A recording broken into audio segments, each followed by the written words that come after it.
Muy buenas noches, ¿cómo les va? Empezamos una nueva temporada de Los Siete Locos. Hace 3 meses nos tomamos este año de vacaciones, empezamos un poquito tarde, pero acá estamos, ¿no? Y empezamos nuestro año número 30. Este es el año número 30 de Los Siete Locos, con muchas novedades. Va a haber festejos, ¿eh? En agosto se cumplen los 30 años, ya iremos avisando. Tenemos muchas novedades. Por empezar, esta escenografía maravillosa nueva. A ver si el director la muestra. Miren qué maravilla que hizo Nora Chirón, nuestra escenógrafa, ¿eh? Preciosa escenografía para festejar esta nueva etapa y los 30 años. Lo vamos a extrañar a los murales de Miguel Rep, pero igual nos va a seguir acompañando porque está en los títulos, en la apertura, esos dibujos maravillosos. Yo no sé cuántos años estuvimos acá, Nora, no sé si te acordás, pero hemos cambiado, hemos tenido distintos dibujos de escritores de Miguel Rep. Este año no están, pero bueno, tenemos esto nuevo, que es fantástico. Tenemos también, qué sé yo, por los 30 años vamos a pasar, tenemos tanto archivo en este programa, imagínense, es prácticamente la cultura en democracia, ¿no? Así que vamos a ir pasando fragmentos de tantas cosas que tenemos en el archivo, vamos a retomar viejas secciones del programa que hace años que no tenemos, las bibliotecas de los escritores, bueno, un montón, ¿eh? No quiero adelantar porque de a poco iremos pasando todas las novedades. En estos 3 meses pasaron muchas cosas, ¿no? Muchas veces dijimos qué lástima que no estábamos en el aire para cubrirlas. Estuvimos en Arco, en la Feria Arco de Arte en Madrid. Ustedes saben que la Argentina fue invitada de honor este año. Pero creo que lo más importante que pasó en estos meses que no estuvimos en el aire fue la muerte de Ricardo Piglia. Murió el 6 de enero Ricardo Piglia. Ustedes saben que estaba enfermo hacía un tiempo, bastante, unos años. Tenía 75 años. Trabajó hasta el último momento, hasta morirse. Se están publicando sus diarios, ¿no? Los diarios que escribía, creo que desde los 16 años, los diarios de Emilio Renzi. Ya salieron 2 tomos y está anunciado que este año sale el tercero. Piglia en sus últimos años trabajó en televisión, acá en este canal trabajó. Ustedes se acuerdan las maravillosas clases de literatura, las clases sobre Borges. Después estuvo también en los guiones de la ficción de Los Siete Locos y los Lanzallamas. En fin, hay muchas imágenes y notas con Piglia, pero yo me animo a decir que no debe haber notas anteriores a las que tenemos nosotros, porque tenemos notas desde principios de los 90 con Piglia. Cuando nosotros empezamos el programa no había ningún programa de libros en la televisión. Entonces, bueno, muchos escritores vinieron por primera vez a la tele con Los Siete Locos. Yo misma, yo no había trabajado jamás en la tele y empecé ahí, ¿no? Están algunas de esas primeras grabaciones. Bueno, Piglia vino varias veces ahí en esos primeros años y nos pareció que hoy, en el primer programa, para recordarlo, homenajearlo, queremos compartir con ustedes ese material. Hoy no tenemos invitados. Vamos a ver viejas notas con Ricardo Piglia durante todo el programa. La primera que vamos a ver ahora se grabó, no sé ya en qué año, ahí va a aparecer en los Zócalos seguramente, a principios de los 90, y él habla de muchos temas que después son los temas que aparecen en el primer tomo de sus diarios, ¿no? Los primeros años de Piglia, su infancia, en Adrogué, Mar del Plata, él lo va a contar. Ahí vemos esa primera parte de la nota. En principio, digamos que soy de Adrogué, si uno tiene que decir de dónde es por el lugar donde nació, ¿no? Y si uno en realidad es el lugar donde pasó la infancia, ¿no? ¿Te la pasaste en Mar del Plata? No, por eso digo, no. Yo pasé la infancia en Adrogué porque toda mi familia materna vivió siempre en Adrogué porque mis abuelos, que son inmigrantes, eran inmigrantes italianos, se asentaron allí y ahí nació mi madre, ahí nací yo. Y después de la Revolución del 55, cuando yo, en realidad en el año 56, cuando yo tenía 15 años, mi padre, que era peronista y tenía problemas políticos por la persecución contra los peronistas después de la Revolución Libertadora, y por una serie de cuestiones que sería largo contar acá, decidió que nos fuéramos de Adrogué y nos fuimos a vivir a Mar del Plata. Entonces ahí empieza como mi segunda nacionalidad regional. Tenías 15 años. Tenía 16 años, claro, porque en 56, 57, 15, 16 años. Entonces estuve en Mar del Plata, terminé el secundario. Mi familia ya se quedó en Mar del Plata, mi hermano vive en Mar del Plata. Ah, ¿sí? De modo que tengo un fragmento de mi vida importante en Mar del Plata, ¿no es cierto? Sí. Y tengo un recuerdo interesante, porque estuve, como te digo, viviendo 2 años. Es una ciudad muy esquizofrénica, Mar del Plata. ¿no? Tiene ese verano intenso y un poco artificial, y después tiene ese invierno de pueblo, ¿no? Es como un pueblo de la provincia de Buenos Aires, Mar del Plata, pero dentro de un cuerpo de una ciudad. Así que es extraño. A mí me encanta Mar del Plata en invierno. Bueno, mucho yo creo más. que lo que encanta es esa relación rara que hay, que es como ir a un pueblo, a Bolívar, poner a un pueblo de la provincia, nada más que es una ciudad. Pero es una ciudad. Pero es una ciudad, Claro, tiene el claro. mar, ¿no? Eso Sí. es extraño. Bueno, si seguimos con esta historia biográfica, Dale, dale. después me fui a estudiar a La Plata, en el año 60, y estuve 5 años en La Plata, hasta el 65. Y desde el 65 vivo en Buenos Aires. ¿Qué estudiaste en La Plata? Historia. Ah, ¿no estudiaste letras? No, porque yo tenía una hipótesis. ¿Vos no sos egresado de letras? No, yo tengo una hipótesis que siempre repito, A ver, que es que cuando yo me decidí a hacer una carrera universitaria, por distintos motivos me decidí a hacerla, porque bueno, había una especie de demanda familiar, ¿no? de que siguieras una carrera. Claro, típica familia inmigrante, ¿no? En realidad querían que estudiara Derecho, Mm. que era lo lógico, digamos, pero bueno, yo ya escribía en esa época. Entonces, cuando tuve que decidir hacer una carrera universitaria, pensé, si quiero escribir, mejor no estudio letras, pensé. ¿Por qué? Porque, por lo menos en aquel tiempo, no quiero generalizar, la carrera de letras estaba pensada para disuadir a la gente, ¿no? De que escribiera. Estaba más bien pensada para que la gente se formara como profesor de literatura, Ajá. No para ser crítico, escritor. pero no para promover, digamos así, la relación de alguien creativamente con la literatura. Más bien lo que había era una amenaza respecto a que si había escrito Garcilaso de la Vega y había escrito... ¿Para qué uno se iba a ¿Cómo poner a escribir? uno iba a ser, Tal cual. digamos, a tener el atrevimiento de escribir? Y además, ¿para Entonces, qué? ¿Para qué? Claro. Claro. Entonces, bueno, creo que fue una decisión acertada, porque la historia ya me interesaba mucho, y yo en eso creo que un escritor sería bueno, y un escritor aparte de la literatura conociera otra cosa, ¿no? Pero ¿sabes qué pasa? Perdón, pero yo estoy desconcertada e intrigada. Decime. Porque vos me decís, bueno, yo ya escribía, Sí, con todo esto, acá hay una elección muy clara de ser escritor. sí, sí, sí. ¿Tu Sí, eso primera sí. novela salió en qué año? No, mi primer libro de cuentos es del 67. Está bien. Yo lo primero que conozco, lo que te hizo famoso fue Respiración Respiración Artificial, Artificial, claro. del 80. Bueno, es el tercer libro, ¿no? Te hiciste mucho más conocido primero como crítico y muy respetado como crítico. Puede ser, Sí, puede ser, puede ser. De todas maneras, yo publiqué 2 libros de relatos. Vos para seguir adelante, o sea, Sí. te definís como escritor y no como crítico, antes que nada escritor. Que Claro. tenés ensayos sobre literatura Tengo ensayos, bueno, pero interesantísimos. eso es una tradición. La Argentina es un país raro en eso, porque es un país que tiene una rara tradición en el sentido de que pareciera que no se termina de percibir que los que tienen mayor autoridad para escribir sobre literatura son los escritores.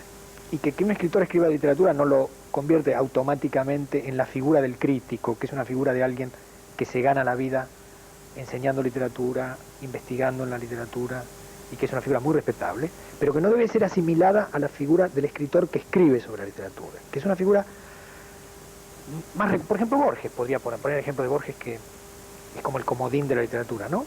No siempre lo pones como ejemplo de algo, ¿no? Pero además él escribía artículos Bueno, sobre era literatura.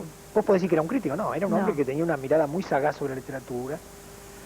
Sí. Si uno piensa en un crítico aquí, tiene que pensar en Ana María Barrenechea, por ejemplo, que es Mm. una excelente crítica, investigadora, que ha formado muchísima gente, que ha Sí. enseñado muchas cosas, que ha escrito ensayos muy, muy sutiles, ¿no? Que ha sido la primera que escribió un libro sobre Borges. En fin, pero esa figura de la investigadora, de la crítica, digamos así, no es la figura de Borges, del escritor, del No, que, ¿no? es muy diferente. Y si vos tenés que elegir Por una ese para lado, vos, digamos elegís que esa, yo creo que es ese, el Es lugar, no esa. solo el que aspiro, sino un poco el que tengo, el que tenés. yo creo. Después se puede ser más o menos inteligente. Pero vos estás o has estado, bueno, después hablar, pero estás o has estado muy relacionado con el ambiente universitario, con la Claro, facultad. sí, por Pero supuesto. por y lo eso estoy. yo estoy atónita y te Y lo miro. estoy todavía. Yo estaba convencida que eras egresado de letras, estoy segura que No. cualquiera que está mirando también. No. Claro, después actué, digamos esto, estudié historia, pero después actué como un egresado de letras. Podríamos, podríamos decir eso. ¿Y No, estás ahora conectado con la facultad Sí, o no? sí, ¿Qué sí. ¿Das clases? doy clases, sí. Ahora, también es cierto que hay una, podríamos decir nosotros, una figura moderna, para decirlo entre comillas todo esto, figura moderna, pensando otra vez en Estados Unidos como una suerte de lugar donde las cosas suceden con anticipación a lo que va a pasar aquí o a lo que pasa aquí, ¿no? Es muy común desde hace años la figura del escritor que trabaja en la universidad. Ujú. Si nosotros hiciéramos un recorrido de los escritores norteamericanos más conocidos, todos ellos se ganan la vida en la universidad. Es una figura bastante clásica hoy, Sí. ¿no es cierto? Cosa que no sucedía antes, donde los escritores nos ganábamos la vida en el periodismo. En el periodismo, ¿no? sí. Nos ganábamos la vida, en fin. Entonces, podríamos decir que en mi caso eso también ha sucedido. Yo he estado bastante en Estados Unidos enseñando, y cuando volví a la Argentina en el año 90, muy generosamente la gente del Departamento de Letras me propuso que me hiciera cargo de un seminario. Y entonces, un poco para apoyar la situación de la Universidad en la Argentina, de la Facultad de Filosofía, estoy dando un seminario todos los años. ¿Sí? ¿De qué? Bueno, el tema un poco lo decido yo. El año pasado di un seminario que se llamaba La ficción paranoica, que tenía que ver con la literatura policial. Ujú. El año anterior di un seminario que se llamaba Las tres vanguardias, que tenía que ver un poco con los debates actuales de la novela, la vanguardia, etcétera, ¿no? Y este año voy a dar un seminario sobre Macedonio Fernández. Fíjate si no te van a considerar crítico con todo esto que me estás diciendo. A mí lo que me llama mucho la atención, y me llamó la atención, te voy a contar, cuando viniste el año pasado al programa, Sí. que hicimos un programa sobre literatura policial, no sé si ustedes se acuerdan, y estuvo ahí Ricardo. Se supone que Piglia no es un escritor accesible, fácil, que todo el mundo lo conozca, y sin embargo yo doy fe, es mucho más popular de lo que se pueda Sí. creer que sos. Es real. Yo digo que Para mí es un fenómeno rarísimo, es hasta misterioso lo que pasa. No digo creo que que tus escribo libros en tengan ganchos como para atraer Ah. cantidades de público. con No esto- sé tampoco si tenés cantidades enormes de público, pero sí sé que tenés mucha más de lo que aparentemente se supone que tendrías que tener. yo digo que escribo bestsellers para pocos. ¿Cómo es? A ver. Pero eso es un chiste. Son bestsellers para pocos, Ese es pero un son chiste, bestsellers. ese El es un libro yo lo vi, chiste, está ese ahí es en las un listas. Ese es un chiste. No, quiero decir, esa sería una respuesta bien, pero irónica. No, quiero decir, yo creo que el público de literatura en este país es más amplio de lo que melancólicamente se suele decir. ¿Vos crees que es más amplio? Por lo menos mi experiencia es que es más amplio, porque yo escribo libros que a mí me parecen completamente accesibles, pero digamos que no pertenecen a lo que podríamos considerar la literatura deliberadamente escrita con sencillez, imaginando un público inferior, ¿no es cierto?, al cual el escritor desde arriba le hace la concesión de escribirle un libro sencillo. No creo que sea solamente eso. Yo creo que hay libros que son sencillos porque son sencillos. Más No, yo digo, toda la desde buena ninguna literatura- cosa- y son excelentes, te quiero decir. Son más accesibles. Toda No la porque buena sean de literatura- mayor o menor nivel, ojo. Cristina, yo digo, toda la buena literatura es sencilla, ¿no? Sí, Porque toca alguna emoción sí, tal cual. compartida por la gente. Sí. Entonces, tendríamos que decir, por un lado, este concepto de sencillez como un concepto de valor, ¿no es cierto? Y después una cierta noción de la simplificación, diría yo, que a veces suele circular la hipótesis de que es necesario simplificar los libros porque la gente ha dejado de leer y porque es necesario simplificarlos para que entonces consigamos otra vez que los lectores regresen a la literatura. Sí. Yo no comparto esa hipótesis, francamente. Y No, mi experiencia... Es peligrosa, además. Es peligrosa. Y mi experiencia, francamente, te digo, refuerza la idea de que esa hipótesis, por lo menos en mi caso, No va. no va, porque mi novela anterior, Respiración Artificial, vendió 25.000 ejemplares. Y esta novela, La ciudad ausente, lleva vendidos 10.000 y ha salido una tercera edición de 5.000. Vamos a aclarar por si alguien no lo sabe. Yo supongo que a esta altura todo el mundo lo sabe, pero por las dudas que esas cifras acá son muy altas. Son altas y Porque rápidas. las tiradas de libros acá en la Argentina son muy bajas. Claro, entonces, Hay libros que por ahí se consideran bestsellers y han vendido 5.000 ejemplares. claro. La gente escucha 10.000, 25 no parece tanto. Para libros es mucho. Entonces yo digo, hablar de cifras de venta en el caso de la literatura es hablar de algo que no está ligado a la literatura, ¿no? Que es como Seguro. una conversión paralela, Ujú. ¿no? Pese a que a menudo se habla de esto casi exclusivamente. cuando se habla Sí, ese es un error. Pero también es un error desconocerlo, porque yo pienso, no porque estemos hablando de marketing editorial, No, claro. sino para ver la repercusión o la llegada que tiene un O por lo- determinado autor. Por lo menos en relación al problema que vos planteás, que podríamos nosotros ampliarlo, ¿no? Es decir, bueno, la literatura argentina tiene un público, Ujú. ¿no es cierto? Y si nosotros pensamos en los escritores que nosotros tenemos presentes, digamos, cuando hablamos de literatura argentina, Marechal, Borges, Macedonio, Art, del que hablamos Art, acá la semana ¿no pasada. es cierto, Roberto Art?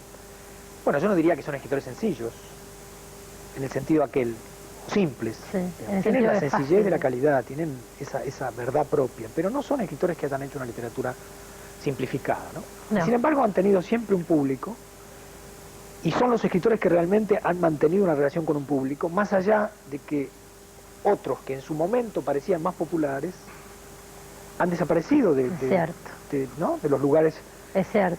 No son los que quedaron, no son los que perduraron. Entonces la gente sigue leyendo Macedonio Fernández, sigue leyendo Marechal, sigue leyendo Roberto Art, y no lee toda la cadena de bestseller y de libros que en su momento fueron los libros que eran puestos como modelo de literatura Argentina, accesible. estamos hablando de Argentina. Digo, para hablar de la Argentina, porque lo mismo te podría decir, te digo, de Joyce o de Faulkner. Claro, seguro.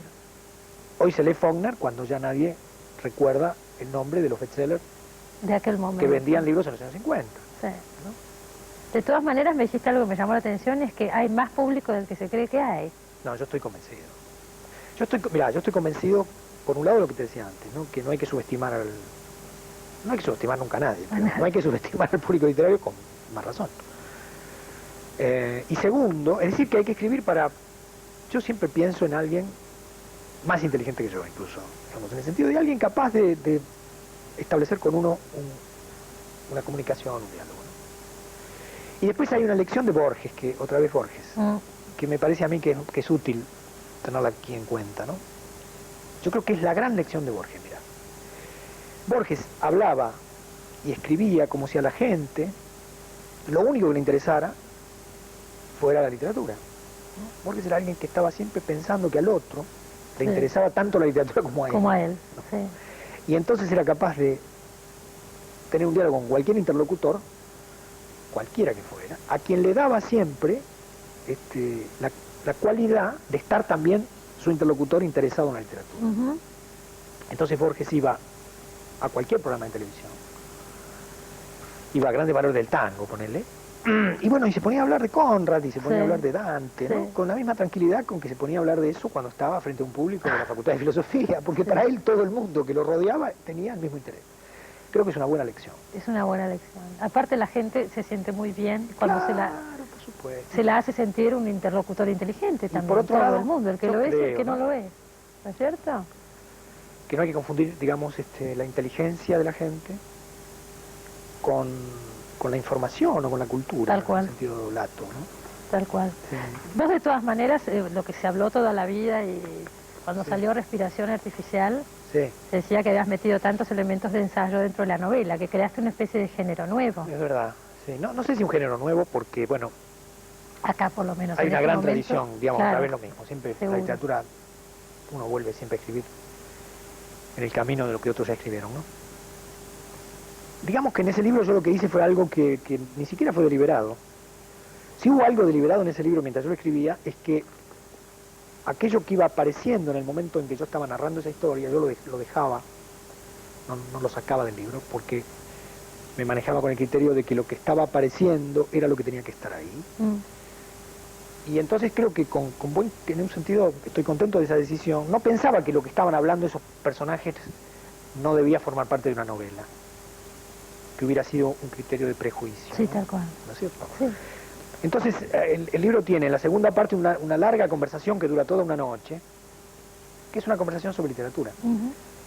Y yo digo que es la parte más realista de ese libro, ¿no? Porque yo he pasado la mitad de la vida en bares, toda la noche discutiendo con gente sobre la literatura, y entonces me parece que es un tema tan apasionante como discutir de política o discutir de las pasiones, ¿no? De modo que a la larga, digamos así, encontré un público para quien también el hecho de pasarse una noche entera apasionado discutiendo sobre cuestiones por el estilo era algo que formaba parte de su propia experiencia. Tal cual, sí. Por el otro lado tenés toda una trayectoria, dirigís una colección de novela policial, la colección Sol Negro de Sudamericana. La novela policial como que es acción pura, sería lo contrario de lo que estamos hablando. Claro. Tiene, digamos, la novela policial tiene para mí una serie de virtudes, digamos, ¿no es cierto? Una, que para mí es esencial, es el hecho de que la novela policial se construye siempre sobre un enigma, sobre un secreto, sobre algo que no se sabe, ¿no? Por lo tanto, aunque están contadas acciones físicas todo el tiempo, en realidad la novela policial trabaja el pasaje del no saber al saber, ¿no? O sea, se está hablando de otra cosa, en realidad está hablando algo se quiere averiguar. Ajá. ¿No te parece? Sí. Algo se quiere averiguar, digamos. Entonces, ese movimiento, digamos, por el cual un relato se construye en ese cruce de algo que no se sabe hacia un saber que se adquiere, es un procedimiento narrativo que a mí me interesa mucho.